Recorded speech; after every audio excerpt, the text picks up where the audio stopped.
Okay, so this is my second time recording this, because the last time it didn't frickin' record because I did the mistake of, well, so you couldn't hear anything. Um, anyways, I've come today because I want to talk about something that should be a really important life lesson in my life, and only my life alone, unless you could take something from this, but in general, um,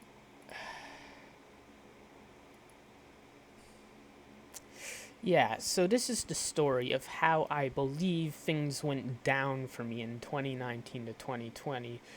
And the title doesn't tell you. It's not.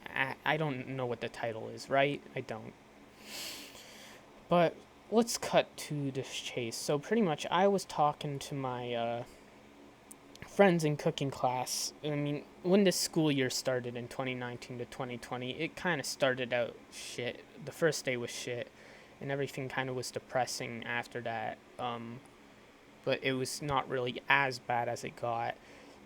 One of the weeks, I was told about, it was in October, I was told about how,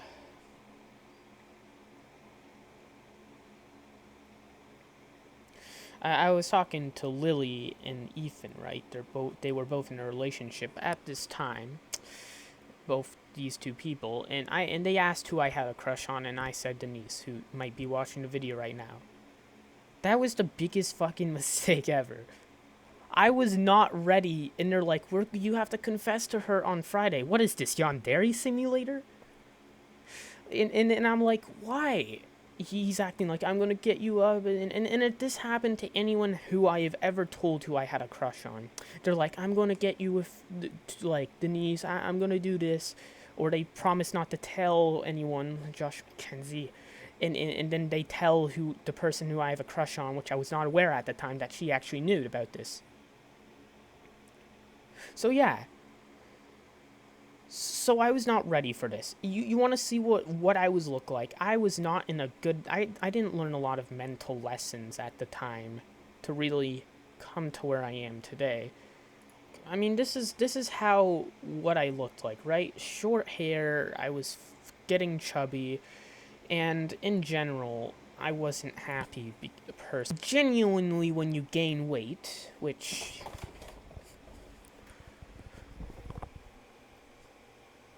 as you can see, I'm fine with that now because I got off those antidepressants. More like, let's make you even more depressed. um, Pretty much, I was on those, and they made me like gain weight, so I didn't have the same metabolism as I have right now, and I was kind of getting fucked, right? I was in general getting into a bad mental state because of the bad start to the year. And things were about to get worse because of this whole confession stuff. And then on Thursday, from that week, even before the whole Friday confession, Ethan's like, "Oh, it's off. She actually knows that she has a crush on you, and you're rejected." Pretty much, that's pretty much what he told me. I don't remember it, and I was like, "Oh my fucking god!" So not only she already knew, which means one of you guys told her. Like, you don't go and say you're gonna get with someone and just tell her you have a crush on them. Like, what? Like, you kind of just messed it up at this point. You messed this up trying to get me into this whole confessions shit in the first place. And that hurt me so much. I didn't want to confess so soon. I didn't even know she knew I liked her. I didn't even know that. And then it had to all get screwed up. You guys had, like, so many people had to tell her about it. You should never trust anyone in school with your secrets, no matter how much they say, "Oh, we'll be your friend." Like, don't do it unless it's someone who's really intelligent, because most people in school aren't intelligent, and if they're not, they're going to tell other people. Like, if they can actually put into words with stuff, like someone with Mara, because she can actually say things properly, unlike most people, then you should probably trust them with information, right? Because if it's just so angering me. That made me so upset. And it wasn't because I was rejected. It was because this whole time she knew I was not in the position to where I wanted her to know. And I just wasn't. It just made me so depressed. It turned me into such a toxic person because of that. That's literally the reason I got so depressed for 1 year to 2 years straight. Still a little bit am. Because I was going through such a horrible time at home. I was going through such a horrible time at school, and online was going to get worse with the coming months. And then, so much bad stuff happened after that. It snowballed into so many bad things. Like,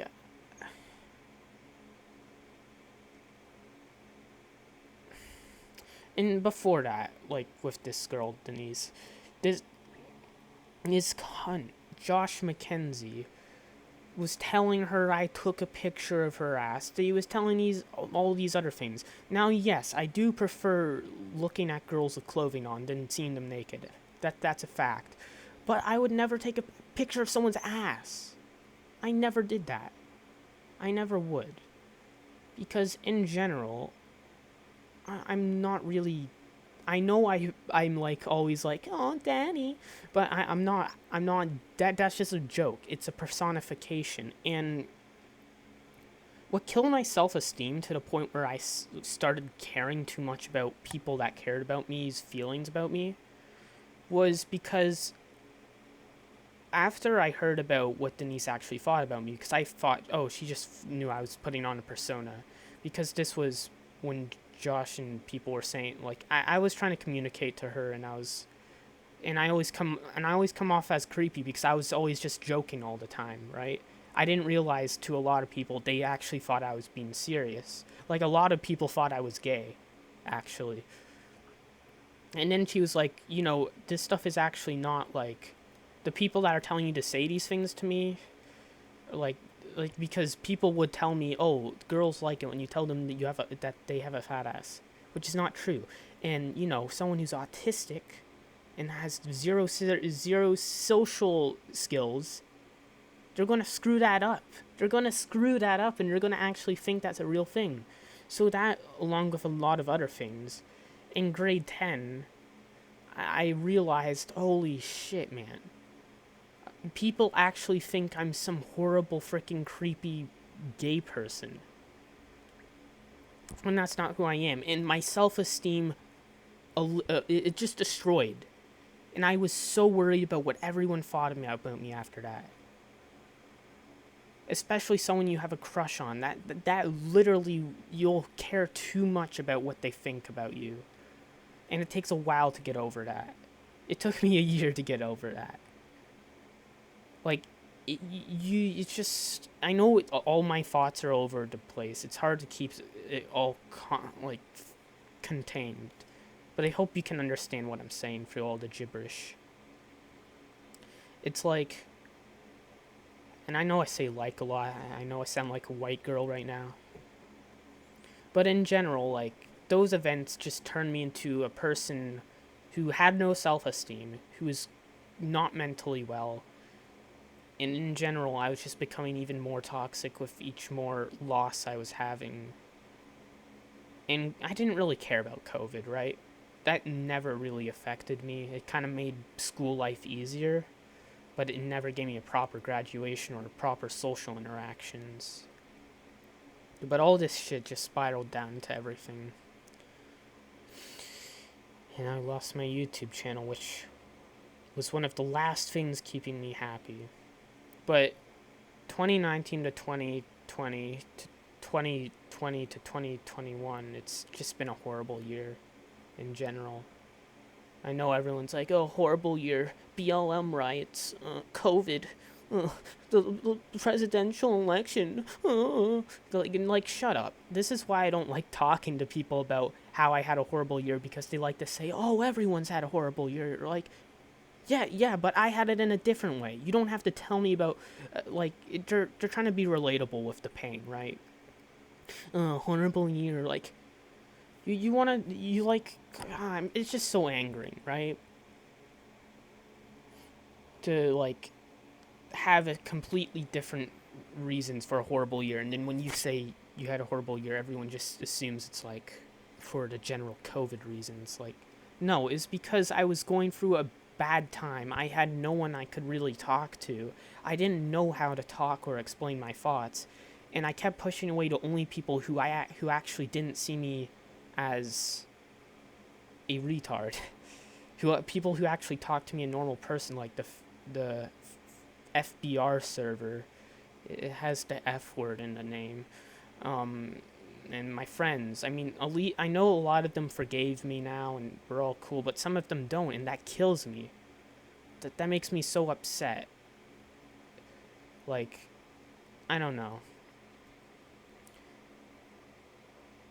That's just exactly why everything went wrong. The only thing that came good out of all the bad events that spiraled out of that was the fact that it was a learning experience for me. One I should have had a long time ago. And I wish I had it before. And in a less painful way. Because I was going through so much pain. Like, those videos I would make of myself crying, they weren't, like, scripted. I was actually in so much pain. Like, it's hard. I had to look through them again. I was getting so fucking upset, man. Like, you know, I don't know, and I heard some of my friends laughed at it, which kind of does make me upset. Because I was just going through so much pain, and I know it's the autistic pain, so it's less valuable, but I was just, I don't know. It's hard to talk about for me. Because I was making those videos as a cry for help. I didn't have anyone but my YouTube subscribers. I could never talk to anyone properly. I never could explain anything for a long time. I mean, now I can, but yeah, it just wasn't a good time for me. So, yeah, I know this is a little more emotional because today has been pretty decent. Yesterday was amazing. So I'll try and get back to work because I get upset when I don't do any. So, yeah, I have to work on my ARC mods. I think I can get it to work.